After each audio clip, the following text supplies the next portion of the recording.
that he might not defile himself. May the Lord add a blessing to the reading and hearing of his word.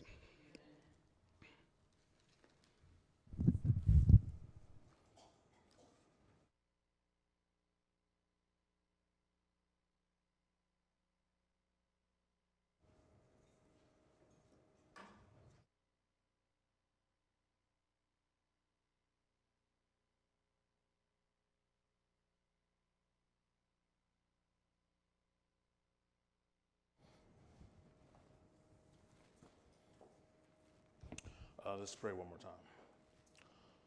Father, which art in heaven, again, Lord, as I stand before your people, Lord, I ask that self and pride be set aside, Lord. Let your words be spoken through me, Lord. In Jesus' name I pray. Amen.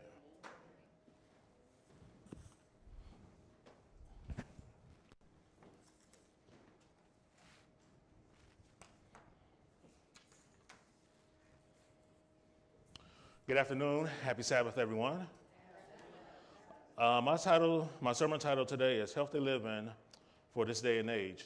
So I think some people have heard some of my health sermons before. So this is going to be a combination of things that I've put together throughout the years. So this is kind of like a combination of all the things that I have worked on. Some of this is going to deal with healthy living, making sure you're getting the right combination of vitamins. Some part of the sermon is going to be dealing with the dangers of eating meat.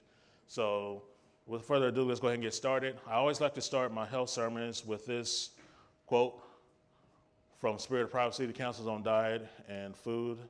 It says, "The controlling power of appetite will prove the ruin of thousands, when if they had conquered on this point, they would have moral power to gain the victory over every other temptation of Satan. But those who are slaves to appetite will fail in perfecting Christian character. The continual transgression of man for 6,000 years have brought sickness, pain, and death as its fruits. And as we near the close of time, Satan's temptation to indulge appetite will be more powerful and more difficult to overcome." So this part right here, the first sentence, "The controlling power of appetite will prove the ruin of thousands, when if they have conquered on this point, they will have more power to gain the victory over every other temptation of Satan." So that always strikes me as a very powerful statement. Because if you take care of appetite, then you have a better chance of taking care of everything else that comes along in your life as far as temptation. When we get to the issue of meat eating within the Seventh-day Adventist Church, so I'm going to start there, we always get this huge divide of people who eat meat versus people who doesn't eat meat. And the argument usually goes along like this. There are two groups: people who are against meat eating, and they'll quote everything from Sister White's writing, and then those who are for meat eating and will quote the scriptures, especially Leviticus 11. So you always got these two camps warring on this issue. What both sides fail to realize is that whether you eat clean meats or a vegetarian or plant-based, you can still be unhealthy and you can still lose your soul salvation if you're in either camp. So let's start with a list of unclean animals that we can't eat as by the Bible.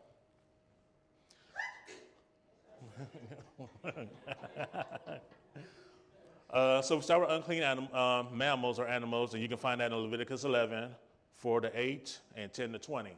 And so, the coney, the rabbit, the pig, swine, camel, alligator, you see donkey, lynx, monkey, parrot, raccoon, tiger, wolf, zebra, skunk. So you have a list of things up there.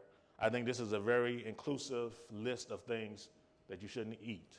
So if you don't see a particular animal up there, I'm pretty sure you see his family up there. So don't say, well, I didn't see this animal on your particular list, so is it okay to eat? But I'm pretty sure if it's related to the dog family, we got coyote up there, so we're good. Unclean fish, and this is Leviticus 11, 4-8, and 10-20. So you got catfish, bottom feeders, clams, eels, lobster, scallop, starfish, the turtle, bullhead, European turbot, paddlefish, swordfish, jellyfish. I'm not sure why you eat jellyfish. You got crab, octopus, and things like that. So there's a show I watch. It calls the Deadliest Catch, and they catch lobsters in Alaska. And one of the things it does is they go out there on the Barren Sea, and they drop these 800-pound cages into the bottom of the ocean, and they put like these mixture of something, and the crabs come in and they catch the crabs. Lobsters. Catch the crabs. It's crabs. Because you got the king crab. I'm trying not to get the two confused. They catch these king crabs, and they get really huge. And the thing about it is, once they catch the crab and put it on their boat, they got 14 days to offload them from out of their boat, or the crabs would die. So what you need to understand is that the crabs and the lobsters, they filter everything out of the ocean water, and it stores it within their body. So, because we know we're starting to see a lot of heavy metal in the waters now. So what they're starting to find out is now a lot of lobsters are starting to have heavy metal inside their bodies because it's filtering out the ocean water into their bodies. So what happens is, one of the shows a few years ago, the captain was pushing it. So I think he got the last load on, but a lot of the crabs have been in there for like 13 days. So he's racing to get back to port to unload these crabs. Well, what happened was, by the time he got to the port, the crabs had started to die off. And what happens is, and they tell you, it's like a cascading effect in the tank. When one crab dies, it essentially explodes. And all that toxins that's inside of that lobster or that crab, it now affects the next lobster. It dies and it explodes. And then also, so all the toxins, so you got like a cascading effect. So they usually have like 3 huge tanks on their boats. So one guy, when the captain brought it in, like half of one tank was dead. This dead lobster. And they just took it out and just dumped it into the ocean. So when you realize that these are bottom feeders and that they filter stuff out of the ocean, filter stuff out of if you got an aquarium, you usually have like a catfish because it cleans up all the other fish's poop and all the other stuff. Well, now you eating that stuff, you go to Red Lobster, wherever you want to go to, now you eating that stuff. Now all that toxin is in your body. You got to understand something with king crabs. Once they unload the king crabs, from there to a restaurant is like 48 hours around the world. Doesn't matter where they're going around. That's why they cost so much. If you go try to get a king crab, it's like $40, $50. I won't say an ounce, but it's real expensive to eat a king crab because they got to get it from that place in Alaska to anywhere in the world in 48 hours. So that's why they're so fresh. But at the same time, you understand why, because if they don't get it to you in a certain amount of time, it's waste. It's not healthy to eat. So some of the things we just need to understand, because sometimes we eat stuff and we don't understand what's going on behind the scenes. Unclean birds, we got the albatross, we got bittern, buzzard, conker, eagles, owl, parrot, pelican. So you see the list up here. I think the easiest way to learn or to kind of figure if it's good to eat or not good to eat, if it's a scavenger or it's a bottom feeder in the ocean or the river, you shouldn't eat it. And then there's some clean birds to eat. There's chicken, there's dove, duck, goose, and they got pheasants, quail. I was kind of surprised to see sparrow on that list. Swan, there's an asterisk by it because some people say yes, some people say no. So I just say no if there's a debate on it. Just go ahead and say no. Teal, turkey. Now this is, I'll deal with some of this later, but this, if you're going to eat clean meat, this is some of the stuff you need to look at. And then there's certain ways you need to make sure that you're cleaning them properly, stuff like that. So there's a process that you have to go through that. So as you can see, this is a very extensive list of things that we cannot eat as far as unclean animals. So I think we can all agree that we shouldn't be eating the animals that were on this list. So what about clean animals? Shouldn't we be eating clean animals? As said in the beginning, there's a lot of meat eaters point to Leviticus 11, as their proof that God allowed them to eat clean animals as part of their diet. First, let's lay some groundwork on answering this question. Let's take our Bibles and turn them to Genesis 1:28. And then we're going to look at 3:18. Genesis 1, verse 28.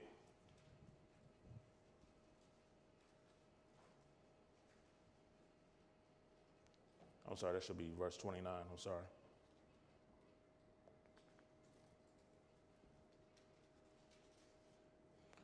Genesis 1, verse 29. I'm sorry. And God said, "Behold, I have given you every herb bearing seed, which is upon the face of all the earth, and every tree in the which is the fruit of a tree yielding seed. To you, it shall be for meat. And that is not meaning meat, that just meaning for food. And we want to go to Genesis 3:18.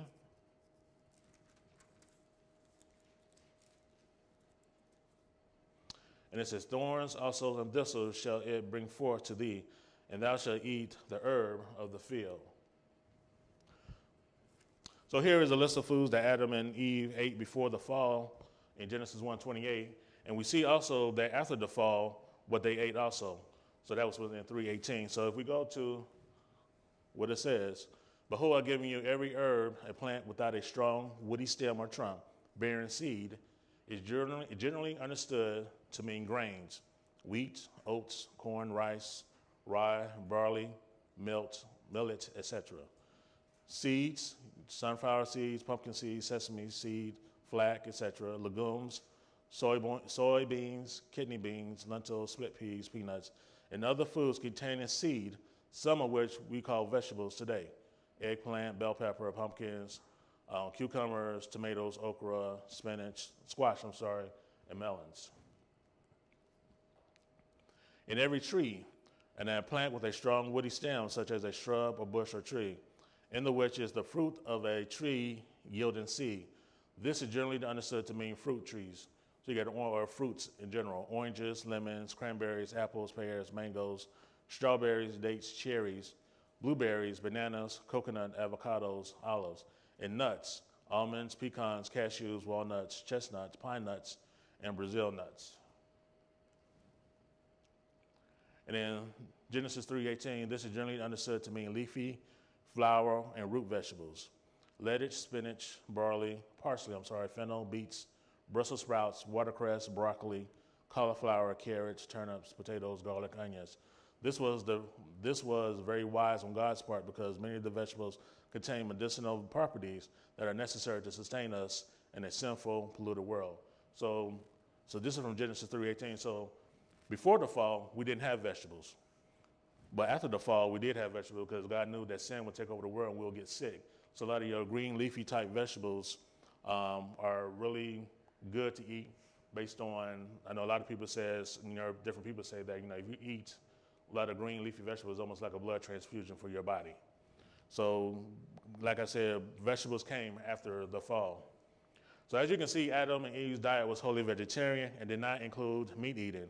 As a matter of fact, vegetables didn't even become part of the human race until after the fall. Meat eating was never designed to be part of the human race's food consumption. So where did meat eating come today? So let's take a look at our Bibles and turn to Genesis 7:2. We turn to Genesis 7:2 real quick.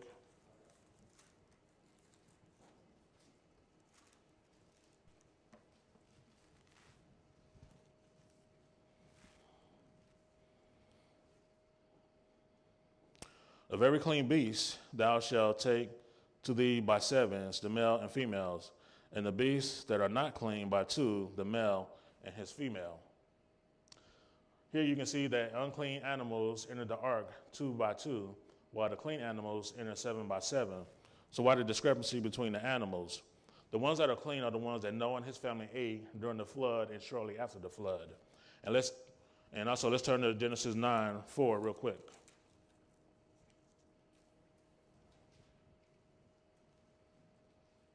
So it says in 9:4, and one of the things about eating meat that we need to understand in Genesis 9:4, so here a few pages turning. It says, but flesh with the life thereof, which is the blood thereof, shall ye not eat. So it's basically telling you that for meat consumption, you really shouldn't be eating meat that has a lot of blood in it or no blood in it. So if you're going to eat meat, which I said before, you need to drain the blood from the animal completely before you can eat it, which means kosher type beef, chicken. Now the question I have to ask for the meat eaters, have you actually eat their meat according to the Bible? So the people who are eating meat, who are eating chicken, who are eating beef, you really shouldn't be eating pork, because that's an unclean animal. But of the clean meats are you completely draining the blood out of the animal? Are you completely eating something that's kosher? So there's another show I watch called Alaska, the Last Frontier. And there's a family that lives on like 600 acres. So one brother and the father came over from World War II, and he got the homestead in Alaska with the 600 acres, and he gave it to his sons. So one of his sons herds cows, or has a cattle drive every year, but he has cows. So he says when they had to kill one cow because he knew it wasn't going to make it through the next winter. So he knew before, this brother, he kills the cow before they get too sick to eat. Or if he sees something, he wakes up the next day and he sees his cow is sick or something's wrong with it, he don't even touch it. He has somebody come get the cow and take it away because he doesn't want to eat anything. So if it kills you, more likely it's going to kill me. So that's how he operates with his cows. So he knows when his cows are to a point where they can't bear calves anymore and that he needs to get rid of them. So he'll kill them and eat it for meat. So first thing he says, well, he had his son come over and help him. He was like, okay, we need to give it food. We need to make sure that the cow is relaxed. And the reason you want the cow relaxed is because if the cow is really agitated or really excited, adrenaline is flowing through his body and it gets into the meat. So in order to avoid that, he said you had to make sure the cow is real relaxed, whatever. And then so they make sure the cow was relaxed. He was eating hay, whatever, and they ended up killing the cow in the back of his head. So then they took a tractor, hoisted it up, and then they cut his throat and they drained all the blood out. It ended up being like 5 gallons of blood. So so once they got all the blood out, drained all the blood that way, because there's another way that they drain the blood also. So when they got that out, they buried the blood, and then they cut it open. And then the second thing he said was, because of the intestinal tract, because of the enzymes that are in our intestines and stomach and stuff like that, you have to be very careful how you cut that out of the animal. So they had to cut that out very carefully, and they skinned it. And then they had the heart and the liver they took out. And he said, now, if you're going to eat the heart or you're going to eat the liver, you got to eat it that day. If you don't eat it that day, some kind of bacteria sets in, and it's no longer really that healthy to eat. So next time you're in a grocery store and you see liver and heart frozen or whatever, just keep that in mind. It's probably not healthy to eat. He said you have to cook it that night, that day, if you're going to eat it. If not, you got to discard it. So they cut it out, the heart and the liver, and I think they ate the heart that night or whatever. They skinned it. And then from there, he had like a closed shed. He brung the meat in there. He cut it in half, the cow in half, hung it up there, and he let it drain again for like 3 days. So by the time he packaged it up, there was like no blood in his animal. So my question is, do we think what we buy in the store actually goes through that process? It takes, like I said, it took him 3 days. It took him like 3 days to harvest it and do it correctly. And the reason he said that was when his father did it, when it was growing up back in the 40s, they killed it, but they didn't drain the blood all the way. So flies got in, maggots got into the bloodstreams and all that stuff into the animal. So when they finally cook it and ate it, they had the maggots and stuff that was in it. So then that's when they realized, okay. I'm saying it because we as Adventists, we should know this, but do we follow this? But you got somebody up in Alaska homesteading who don't know nothing for nothing, know how to drain the blood out of an animal completely and package it properly and give it out to his, what he did, finally, by the time he was done, he cut everything up, packaged it out, and gave it to his family, type of deal. So let's turn to, part of our scripture reading, let's turn to Daniel 1.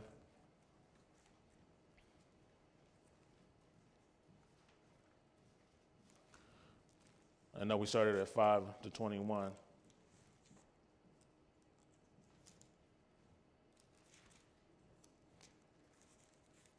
I'm going to start at verse 9.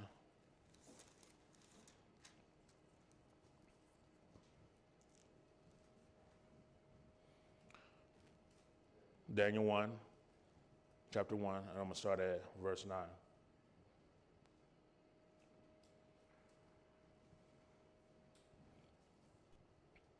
Now God had brought Daniel into favor and tender love with the prince of the eunuchs. And the prince of the eunuchs said unto Daniel, I fear my lord, the king, who hath appointed your meat and your drink. For why should he see your face worse liking than the children which are of your sort? Then shall ye make me endanger my head to the king. Then said Daniel to Melazar, whom the prince of the eunuch had set over Daniel, Hananiah, Mishael, and Azariah, prove thy servants, I beseech thee. 10 days and let them give us posts to eat and water to drink. So in this case, posts is vegetables.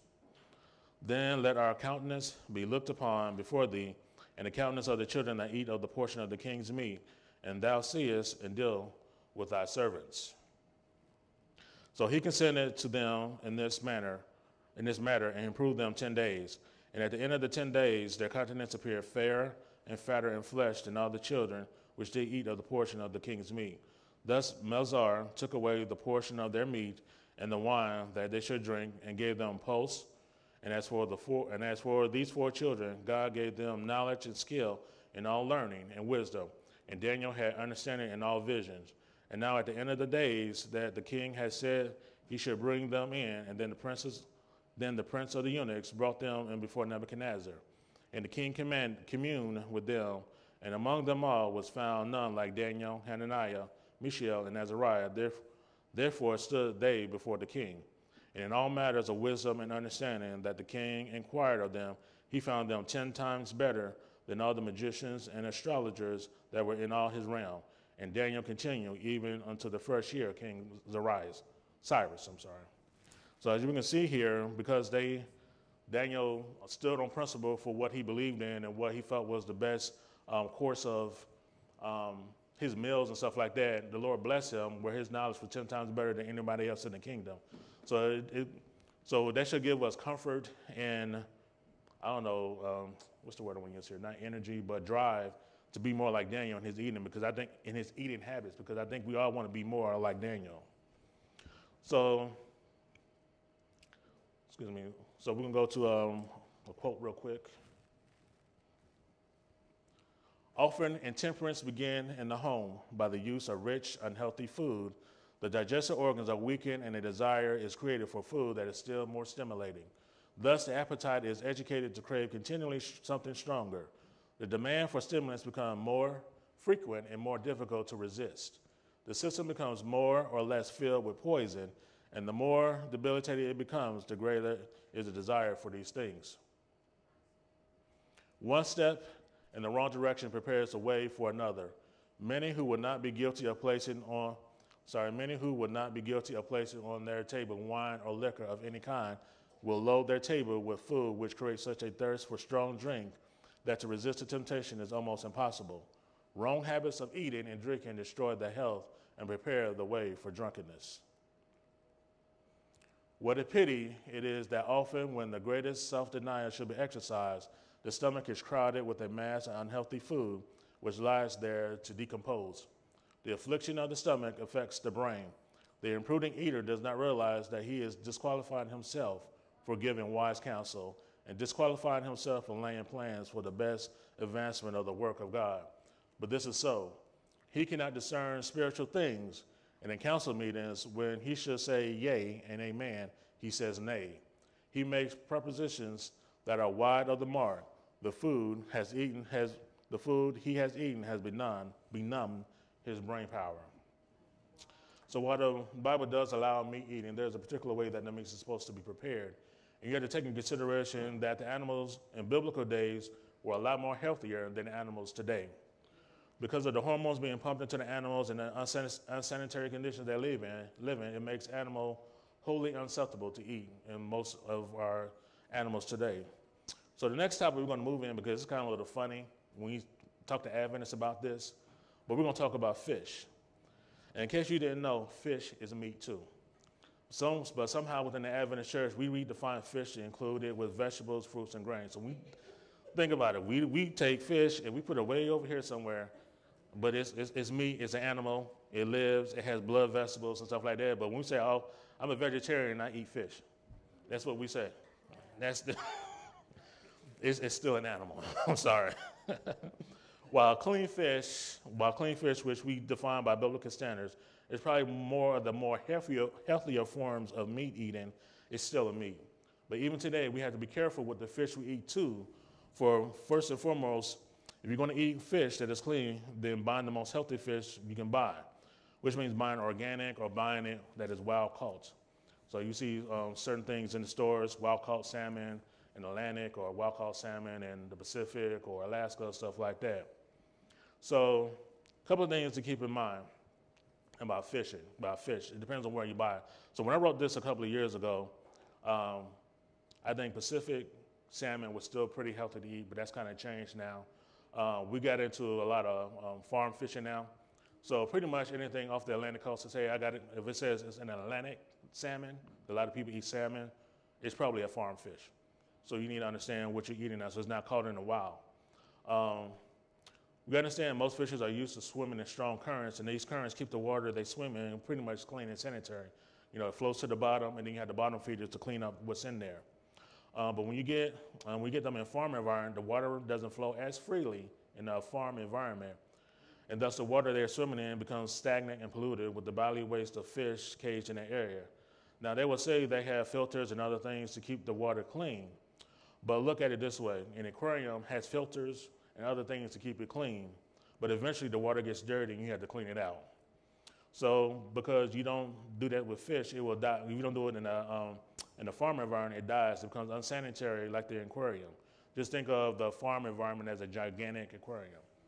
So most fish coming out of, I think Norway is farmed, coming out of the Atlantic is farmed pretty much now. The reason I'm mentioning the Pacific salmon is because we know we had the Fukushima earthquake about 5 years ago now. Has it been that long? Well, you know, they had seawater, they dumped it into the reactor to try to cool it down, but then they dumped all of that into the ocean. So now all of that has made its way over to the Pacific on the West Coast. So now they're starting seeing salmons over there with certain genetic mutations and stuff like that. So now you got to be careful about the salmon, even if it says Pacific salmon. Only salmon that I know of that is pretty much still healthy is Alaska, but it has to be wild caught, right? So we're not farming in and stuff like that, but there's no farming up there. One of the shows, a couple of shows I watched, you can tell they still swim upstream, they still all that, and then there's another picture out there where it shows where the Bering Sea and going up against the Pacific Ocean, and the waters don't mesh. So whatever's in the Pacific Ocean is not getting into Alaskan water and stuff like that. So if you're going to do the salmon thing, you got to make sure that it's wild caught and it's probably Alaska. And even then, I'm pretty sure something's going to happen up in Alaska where you won't be able to eat that salmon either. So the best course of action is to get yourself off of meat eating altogether and start making your way towards eating a plant-based diet. Notice I didn't say vegetarian. I said plant-based, because some of us, we get off all the meat, but then we get hung up on grillers and chick patties, and then we stuck there, and we don't move on to what we supposed. That just supposed to have been a bridge. Like one pastor said, that's supposed to have been a bridge over to plant-based, and some of us got stuck on the bridge, and we just chilling there. So make sure we transition all the way over to plant-based eating. A couple of studies, a Harvard study, according to the Archives of Internal Medicine, lead author Pan studied more than 120,000 doctors and nurses enrolled in 2 large studies that tracked the health professionals' eating and lifestyle habits, as well as their health outcomes, including incidence of heart disease, stroke, cancer, and death. So this is some of the studies, some of the results. Additional serving of a meat a day, about the size of a deck of cards, contribute to a 13% increase risk of dying. An added serving of processed red meat a day, a hot dog or 2 slices of bacon, increased the risk of dying during the study period by 20%. Much of that risk was due to heart problems. On average, a daily serving of red meat boosted the risk of heart disease death by around 19.5%, and the risk of dying from cancer by 13%.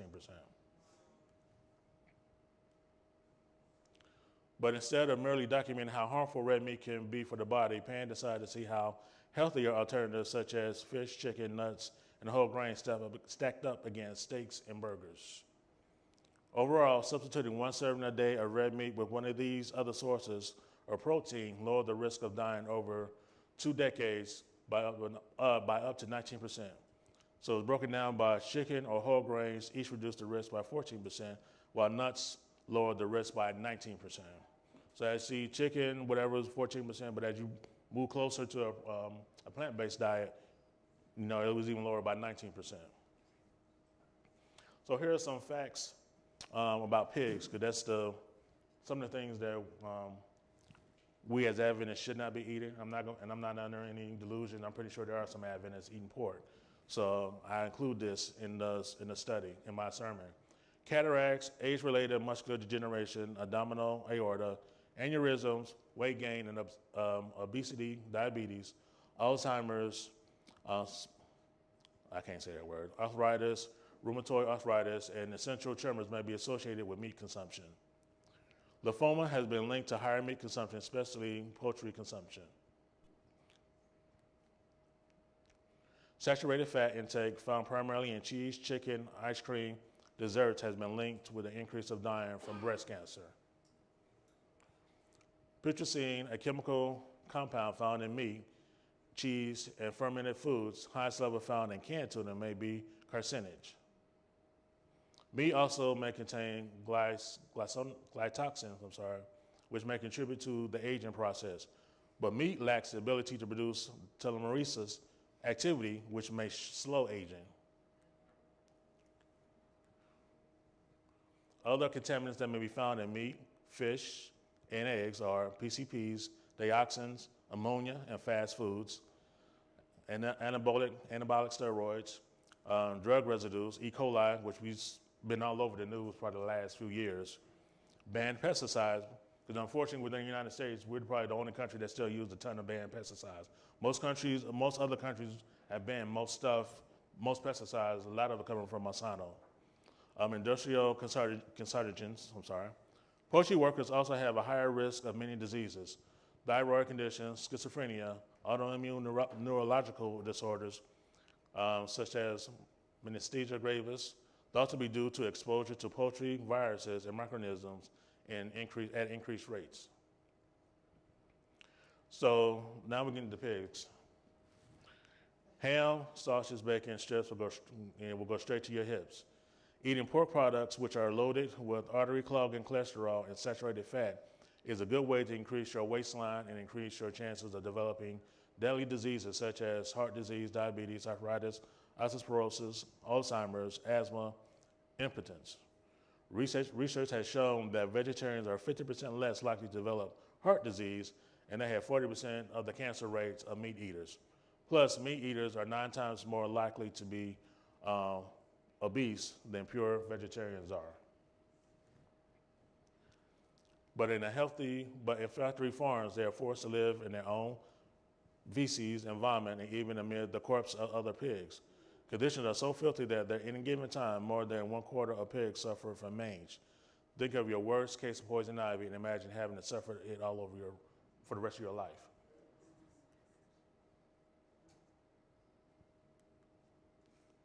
A pig farm with 5,000 animals produced as much fecal waste as a city of 50,000 people.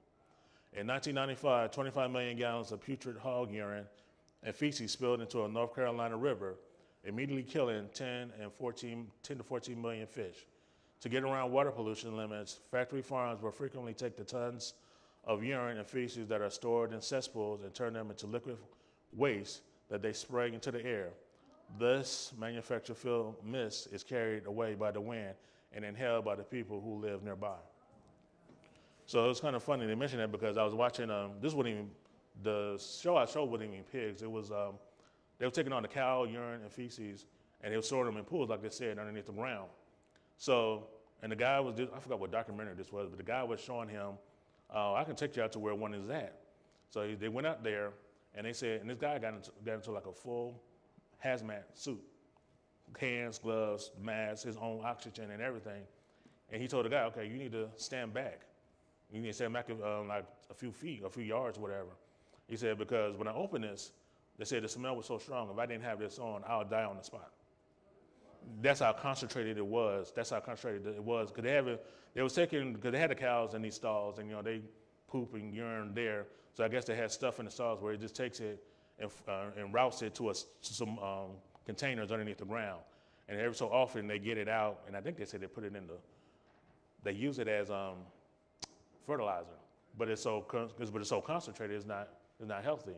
And if you're going to do cow manure or chicken manure, there's a way to petrify it, I guess is the word. I don't know if I'm using the right word, so they can use it later. You just don't take the whole thing and just own it. But he said, I had to have this on because if I didn't have it on, I would die.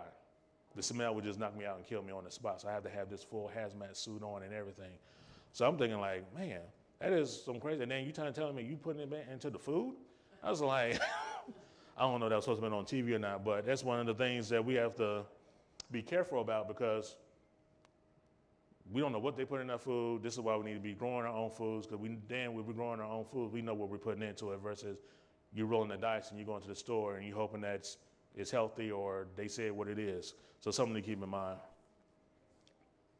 Some more facts.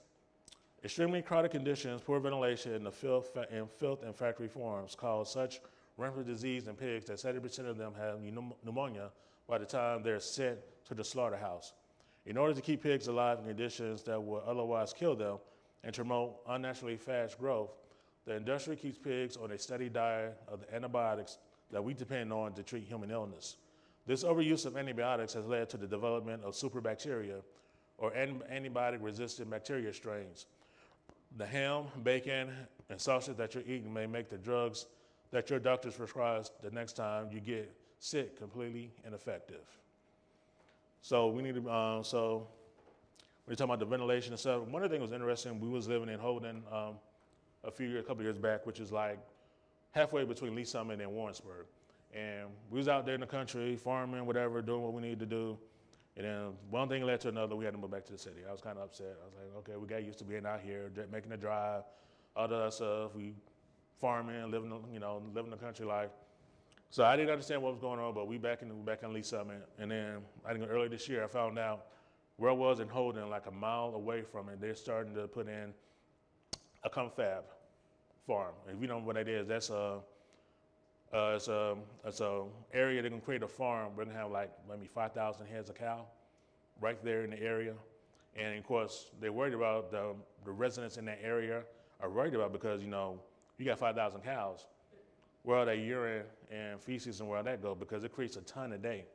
And come to find out, so people are a lot upset and they went to the courthouse in Warrensburg to try to fight against it. Because once they found out the confab was coming, the property value for houses was probably within a 5-mile radius of that dropped by like 90%. So now you got people who bought houses. There's a couple people who bought houses or getting houses built out there. They're running about between 220 and 30,000. And now something moves in and your value drops by 80 and 90%. Your house is worthless now. I mean, you can't give it away. It was kind of funny because it was a guy who had a couple of cows, and the next thing we know, we're driving by, the next day, cows weren't there anymore. And then we came back for something, and then a public storage site came up. I said, why would he sell that and put up a public storage site? But when I saw the news, I was like, oh, he knew.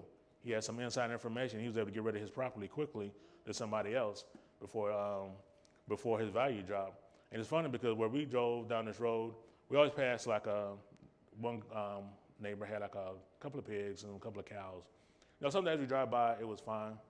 There was a couple of days we drove by, and I was like, oh my goodness, what is this smell coming from these just 2 pigs and a cow?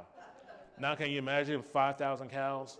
I mean, it'll be in the air, and you wouldn't even maybe, there's no way of getting around it. I was like, so it's, I guess the Lord knew what he was doing ahead of time. He saw that coming, so he got us out of there. But at the same time, we was looking to buy a house out there. But unfortunately, things just never worked out, and I can see why it never worked out, because you step out your house and you smell that. I mean, there's nothing you can do about it. So when we're talking about meats, and there's different times that your meat digests, how much time it takes to digest. So we're looking at fish. It takes about 45 minutes for your stomach or body to digest it. Chicken, about 1.5 hours, so you see it almost double. Turkey, 2 hours. Beef, 3.5 hours. Pork, 5 hours. It takes 5 hours to digest pork in your system.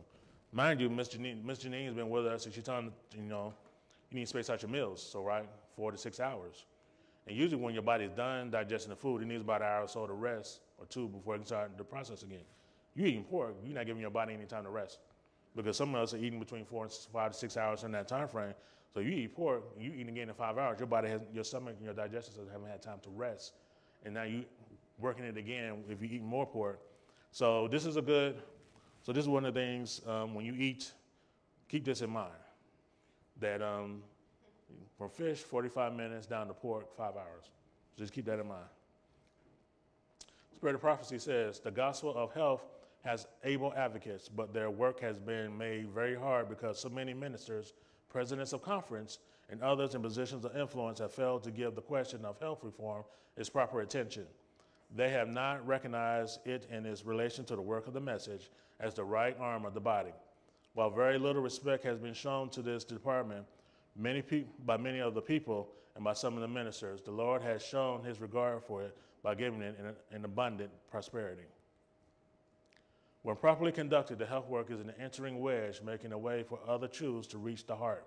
When the third angel's message is received in its fullness, health reform will be given its place in the councils of the conference, in the work of the church, in the home, at the table, in all the household arrangement. Then the right arm will serve and protect the body. Among those who are waiting for the coming of the Lord, meat eating will eventually be done away with. Flesh will cease to form a part of their diet. We should ever keep this in view and endeavor to work steadily towards it. I cannot think that in the practice of flesh eating we are in harmony with the light which God has been pleased to give us. So when we think about that, and like you said, the meat eating, because think about it, they weren't killing animals and eating before the fall. You think we're going to be killing animals when we get to heaven, eating and stuff like that? No. So this is one of the things we're going to get rid of here on earth. This is not something that when Jesus comes, he's going to fix. This needs to be fixed before Jesus comes. So one of the things when people switch off to meat eating onto a plant-based diet or vegetarian diet, sometimes we miss the mark on making sure that as we transition over to this, that we're still getting the same vitamins and nutrients when we're eating meat as we are when we're going to switch to vegetarian, especially plant-based. The plant-based, you got to know how to put your foods together to make sure you're getting all the main vitamins and nutrients that you need. So I'm going to do 3 ones that we tend to miss sometimes as we move over to meat eating. So B12 vitamin. B12, also called cobalamin, is a water-soluble vitamin that has a key role in the normal function of the brain and nervous system and the formation of red blood cells. It is one of the 8 B vitamins. It is involved in the metabolism of every cell of the human body, especially affecting DNA synthesis, fatty acid, and amino acid metabolism. No fungi, plants, nor animals, including humans, are capable of producing vitamin B12. Some of the deficiencies of B12, a numb, tingly, pins and needles sensation in your hands, legs, or feet, which indicate possible nerve damage, yellow skin, an indication that your red blood cells are degrading, which releases a yellow pigment in the process, a swollen, smooth tongue with fewer papillae bumps containing taste buds. Vegetarians and vegans are susceptible because B12 is derived from animal products. People who regularly drink alcohol, because B12 is stored in your liver. So think about if you're alcoholic and you destroy your liver, you destroy B12 also. Anyone with an autoimmune disease like Crohn's or celiac, which may prevent your body from being able to absorb B12. Another vitamin or mineral that we need is calcium. Calcium is an essential trace element in living organisms. It is the most abundant metal by mass in many animals and is an important constituent of bone, teeth, and shells. In cell biology, the movement of the calcium ion into and out of the cytoplasm function as a signal for many cellular processes. So some of the signs of calcium deficiency is muscle spasm, confusion and memory loss, cardiac arrhythmia, skin problems, tooth decay, brittle nails. Vitamin D. Vitamin D, also known as the sunshine vitamin, can be produced in the body with mild sun exposure or consumed within food or supplements. Adequate vitamin D intake is important for the regulation of calcium, as we saw before, phosphorus absorption, maintenance of healthy bones and teeth, and is suggested to supply a protective effect against multiple diseases and conditions such as cancer, type 1 diabetes, and multiple sclerosis. Vitamin D has multiple roles in the body, helping to maintain the health of bones and teeth, support the health of the immune system, brain and nervous system, regulate insulin levels, and aid diabetes management, support lung function and cardiovascular health, influence the expression of genes involved in cancer development. A fair-skinned person with full body exposure to the sun can synthesize up to 20,000 IUs of vitamin D3 in 20 minutes. Vitamin D deficiency is common, especially in the elderly, infants, people with dark skin, and people living at a higher latitudes who get little sun exposure. Vitamin D deficiency has been seen in up in 80% of hip fractures. 800 IUs of vitamin D per day reduces the risk of fracture by 20% in the elderly and decreases the risk of falls. Metabolism of vitamin D may be affected by some medications, including barbiturates, phenobarbiturals, dilatin, isoniazid, and statins. Statins is the cholesterol drug. So I know for me, I have vitamin D deficiency.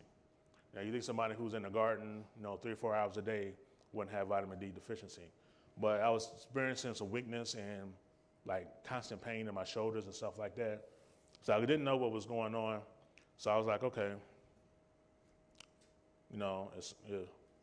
my mom calls me and she has and I'll listen to her, whatever. I mean, as soon as I couldn't get that prayer off my lips, and my mom was on the phone calling me.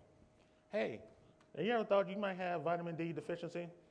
I said, Mom, I'm out in the garden 3 or 4 hours a day. There's no way in the world I got vitamin D deficiency. I don't know what you're talking about, Mom. So we talked a little bit and I hung up, and then the Lord was like, I told you, if she called, she'll have the answer. So I went into the doctor. I did, they checked my blood for vitamin D, and come to find out, I think at bare minimum, you're supposed to have 30. The unit's supposed to be like 30 in your blood, ideally 40 and above. Mine was 9. 9. I was like, I had no vitamin D. I couldn't understand it because I'm in the garden 3 or 4 hours a day, but I was at 9. So they gave me this big course pill to take for like 12 weeks, once a week for 12 weeks. It was like 50,000 IUs. So I took that once a week for 12 weeks. And then they tell you the better vitamin D to take is D3. So I take a D3 twice a day, 5,000 IUs. So a total of 10,000 IUs a day I take. And at that level, my shoulder doesn't hurt anymore. I'm not weak anymore and stuff like that. But it just kind of surprised me because, I'm in the garden, I'm in the sun. I'm always in the sun working. And then so why do I have this deficiency? So for us African Americans, we got to understand we're more susceptible to vitamin D deficiency than other races. So we really need to have our vitamin D levels checked to see, because now they're starting to understand that vitamin D is just not a mineral, but vitamin D is a hormone. So it controls a lot of functions within your body. So it's important for African Americans, everybody, but it's also important for African Americans to get the vitamin D levels checked to make sure that our levels are at the right level. So we talked about stuff like this. Now, one of the things we want to talk about as far as eating healthy is eating out and some of the dangers of eating out. So this was in the news a while ago, Raising Cane restaurant. This girl is taking her arm and stirring the iced tea with it and then serving it to the people. So this was in the news about earlier this year. So she had her arm, and this is not the only restaurant. There's another lady. I forgot. She had a big vat of it. You told me to come to something, and she had her whole arm in it. So this is not happening just at one restaurant. I had no reason why they're doing this, but as we go out to eat, we need to understand where we're going to eat. If you eat at cheaper restaurants, you're more susceptible to encounter something like this. I'm just saying. So this one, I was working out, and this is for Church's Chicken. Now, Church's Chicken. So I'm working out, and I hear this come over on the radio station. I was listening to my Pandora, and at Church's Chicken, you can get a side, a biscuit, half a chicken now, for $5. I had to really think about that again. A biscuit, a side, a half a chicken for $5. Now, I'm gonna tell you something. We can go ahead and set the health principle aside here for a second, just for a business and finance purpose. How are you making profit on that? Because you should not be making profit on just on a half a chicken itself. You should be losing money, but these people are not in the business of losing money. So what does that tell you? What are you eating? Because at this point, I already had a question about Church's Chicken, because you get a drumstick, and it's like off the Flintstones or something like that. And I'm sorry, so I already had questions about it, but now You trying to tell me I can get a half a chicken, a side, and a biscuit for $5? That can't be chicken. I was going to be honest with you, that just can't be chicken. That has to be something else or something. And it's starting to come up in the news. I know this story's starting to come up now where they're no longer, some of the meat that they're serving now are not actually animals or something that they're growing in labs. So now you don't, and it was funny because there was a bill in Missouri where the chicken and cattle people want to say that it was, that if it's not real meat, it needs a label that it's not real meat. So Tofurkey got upset, was like, the company Tofurkey, they got upset, well, you can't tell us to do this, and we can say alternative chicken or whatever on our label. And the cattle people was like, we ain't talking about y'all. We're talking about these people who's growing stuff in their labs and selling and passing it off as chicken. I was like, that's what we going after. We know y'all say y'all alternative or y'all fake turkey, whatever you want to call it. I said we're not even worried about y'all. We're worried about these people that are coming up who are growing stuff in labs now. They're not even getting animals from the farms anymore. They're just growing stuff in lab, packaging it up, and then selling to us. So what are we eating? Because at this point, that's not chicken. Let's deal with the process of a half a chicken. How can one person eat a half a chicken in a serving? That's not half a chicken. I don't understand. When I saw that, I was like, oh my goodness. I was like, who was eating a half a chicken for $5? I said, they are not losing money on this. Trust me, they're making money on this. So then you got to figure out where they're cutting corners to make their profits. And the first thing you got to go to is the chicken. It's probably not real chicken. You're probably eating something. I don't know what you're eating, but it's not real chicken. McDonald's. This was in Kansas City. McDonald's franchises fake certificates behind store shutdowns. In February, the Kansas City Health Department shut down 4 area McDonald's for 2 days because of imminent health hazards to the public. Only 1 in 10 employees have proper training certifications on personal hygiene, cleaning, and sanitizing and cross-contamination. As a result, more than 326 employees needed training to make the store safe. So when you go into these stores or restaurants, whatever, you got to go to some proper handling certification you have to do online. So you got to take a test, and then you get a certificate if you pass the test. Well, they took somebody's test who had passed it, and they just copied it on a Xerox machine. And so you had people just passing off their certification, but somebody caught on because the numbers were the same. The same numbers kept coming up in the files when they started doing the audit and stuff. Like, okay, I just thought we did certificate 512 over here. Why we got it over here again? And then it shows up again like 5 certificates later. Okay, we got 512 again. So what's going on? So they caught that. And the thing about it is, it's not, one of the stores was in Leawood. Now, Leawood, if y'all don't know, Leawood is where some of the 1% live in Kansas City. So if their stores are unhealthy, McDonald's are unhealthy, what do you think is going on? Come on, y'all. So we're back with McDonald's again. 476 sick and parasite outbreak linked to McDonald's salads. This was earlier this year. This was during the summer. The lab confirmed cases of cyclosporosis infection were reported in 15 states, with 21 people now hospitalized. The ill range in age from 14 to 91, with 2/3 of them being women. Cyclosporosis cayetanus is a tiny parasite that can cause an intestinal illness when it contaminates food or water. Symptoms of this disease is diarrhea with frequent and sometimes explosive bowel movements. Explosive bowel movements. That's just... That's serious. Affected people can also experience lost appetite, weight loss, stomach cramps, vomiting, and fever. Some people have no symptoms at all. So I'll be honest with you. I can't even step in foot at a McDonald's anymore or Burger King. I just can't.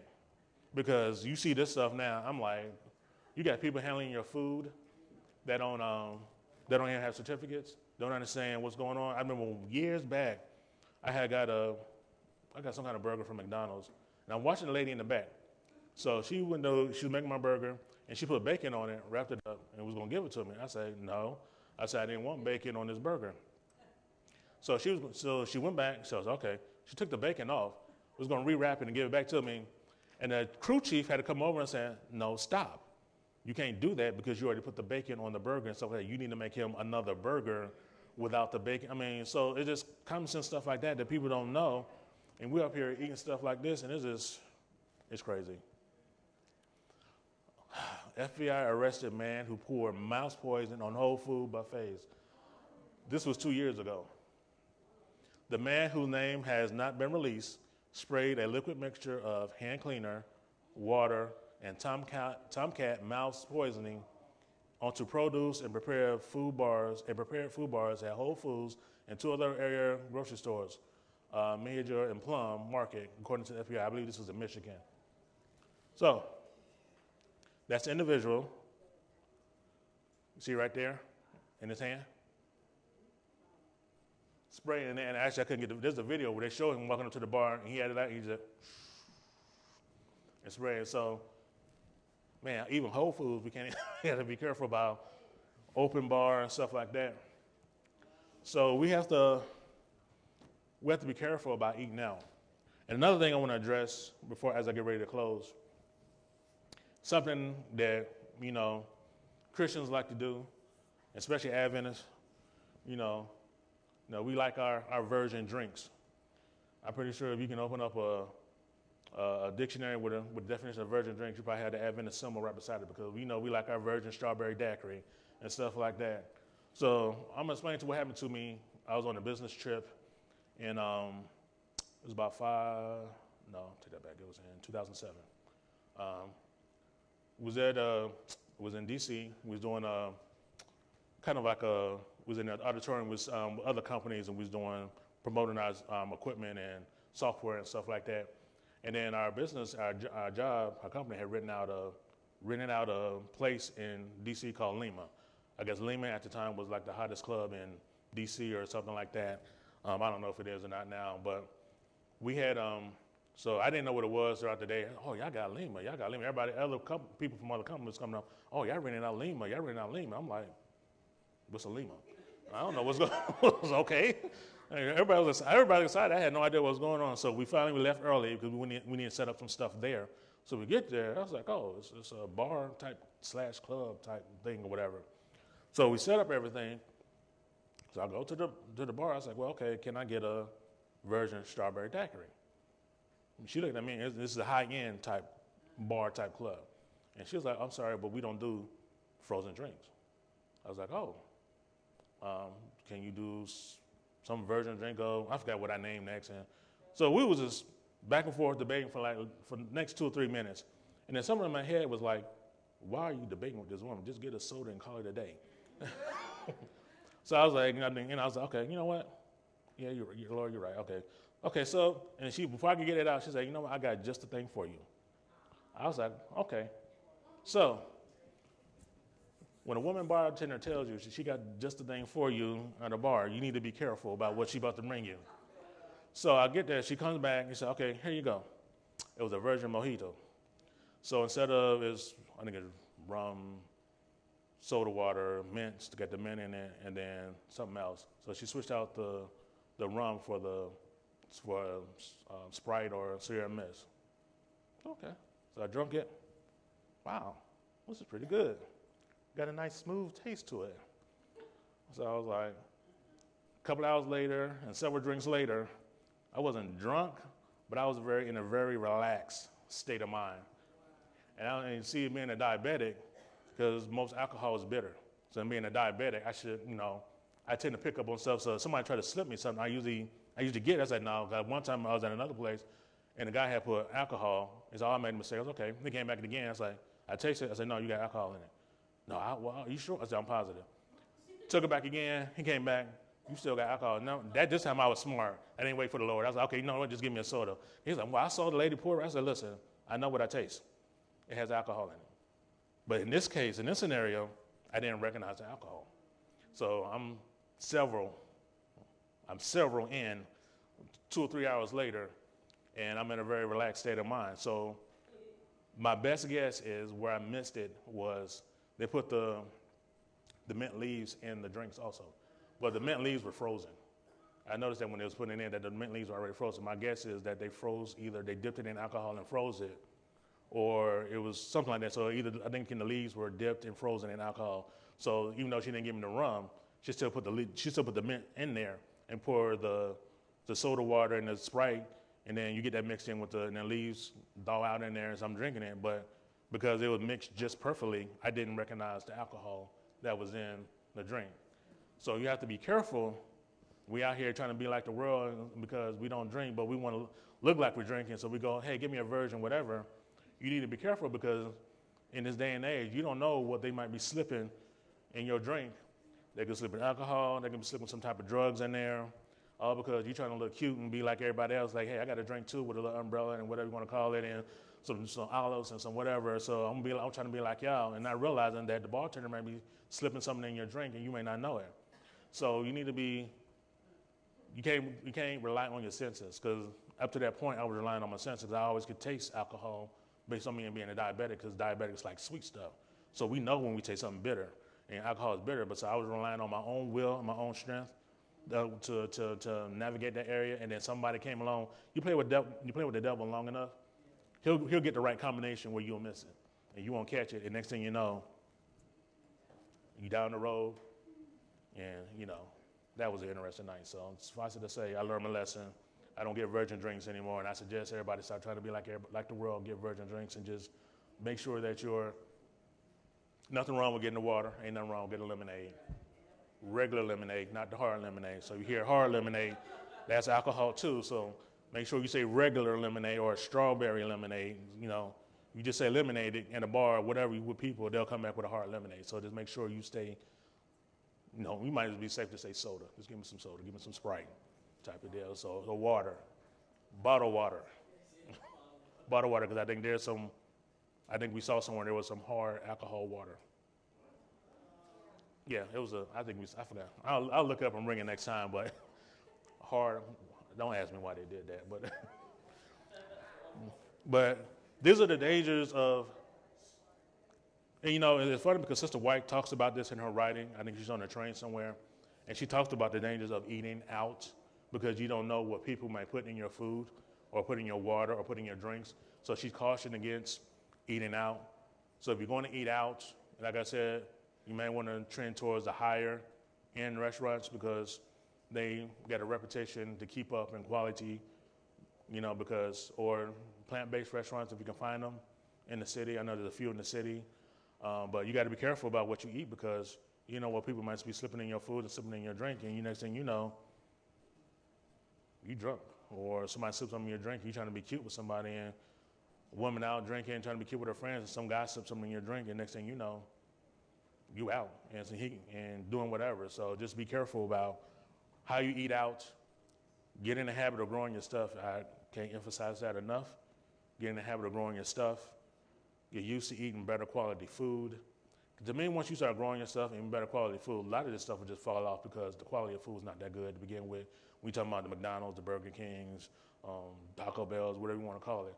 The quality is not good, so when you get used to eating more better quality food, you'll recognize bad food and you'll shun from it. So that is my advice for you. Last thing, 1 Corinthians 10:31, it says, whether therefore you eat or drink or whatsoever you do all to the glory of God. So whatever we do, whatever we eat, whatever we drink, make sure it's healthy, make sure it's organic, as all possible.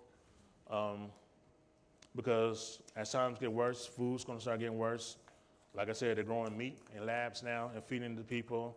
I know they're selling clone meat, and I think the FDA, I think the Supreme Court, or somebody struck it down because people wanted to know if you was getting clone meat or regular meat, and this court struck it down saying they can just say meat. So you may have clone meat that you're eating, meat growing in a lab. You may be eating everything other than meat. So it's best to just go ahead and start the process of getting off meat now. I understand that there are certain conditions and stuff where people might be allergic to stuff, and meat eating might be that course, but I would say dig further. There's something, I won't say correct it, but something that you can get by on without eating meat.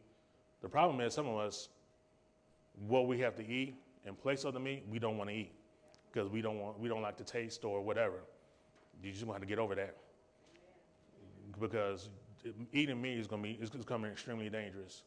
I told people when Wednesday night prayer meeting, the reason we don't pray to get off certain foods or give up certain foods, because once we pray, we know the Lord will answer it. So because we know the Lord is going to answer it, we don't pray that prayer. That's being defiant. That's being rebellious. That's like I told them. Me and Jari, my wife, we went to Walmart. This is before I stopped eating chocolate about 4 weeks ago. And I went to the store and I was like, okay, you know what? I'm getting me a Snickers bar. It was like early this summer, I'm gonna get a Snickers bar. It's gonna be me and this Snickers bar. I don't care what else say. This is gonna be me and this Snickers bar. So I was walking. When I say I had no self-control, I had no self-control about getting the Snickers. And so I said, okay, Lord, I'm walking in Walmart. I had no self-control. I said, okay, Lord, you said if I come to you in this condition and pray that you help me not eat this or whatever, that you'll answer that prayer. So I said, okay, Lord, you know where my mind is, you know where my heart is about this Snickers bar. Help me not to eat the Snickers bar. Next thing you know, we are in the parking lot. I had forgot about the Snickers bar until I got out to the parking lot. And people who know me, once I hit the parking lot, I'm not going back in the store for anything. We'll catch up another day with that. So, but that let me know that if I pray the prayer, if I'm really in that weakened condition, if I pray the prayer, the Lord will answer it. And deep down, that's all of us. We know the Lord will answer that prayer, so we don't pray that prayer. And that's just being rebellious. There's nothing else to it. That's just being rebellious. We know if we say, Lord, I need to get up chicken. I know about my condition. But if you help me find a substitute to help my condition, I'll get off chicken. And he'll do it. But you got to pray that prayer first, and you got to be diligent about it. I was able to do the chocolate. I'm able to do chocolate again because I did chocolate before. I was off for almost 2 years. So getting back off of chocolate again wasn't that hard. I know if chocolate is like your main thing and you're trying to get off there, that's gonna be a battle. It was a battle for me for like the first 2 or 3 weeks because chocolate is everywhere. You go in the checkout line, chocolate is there. Restaurant, chocolate there, because once you chocolate on all the desserts and stuff like that. But I understand, but once you take chocolate off the table, a whole lot of things come off the table with it too. Because chocolate is pretty much in everything. So I'm gonna go ahead and say because we know we got a new year coming up. And so the challenge is gonna go out is not just to give up something, but the food that you have the hardest time with. It got you on lock. The hardest food that you know you need to give up is make a decision right now that you're going to give that up beginning at the new year. So January 1, you're going to give up that. I'm not talking about the easiest one to give up. I'm talking about the hardest one to give up. I'm saying this now because now you can start praying, start cutting back, because a lot of us, we ain't going to be able to go cold turkey on January 1. So I couldn't announce this the week before January 1, say, okay, everybody give up your hardest food. So I'm starting now. And I'm going to keep it in front of y'all, so don't think this is going away. So the hardest food that you have the hardest, whether it be chocolate, whether it be chicken, whether it be potato chips, if you got that salty thing that you like, whatever the hardest thing is, start praying right now. Hey, Lord, help me to give this up. So come January 1, you can give it up with no problems. So that's my challenge to everybody today. Thank you.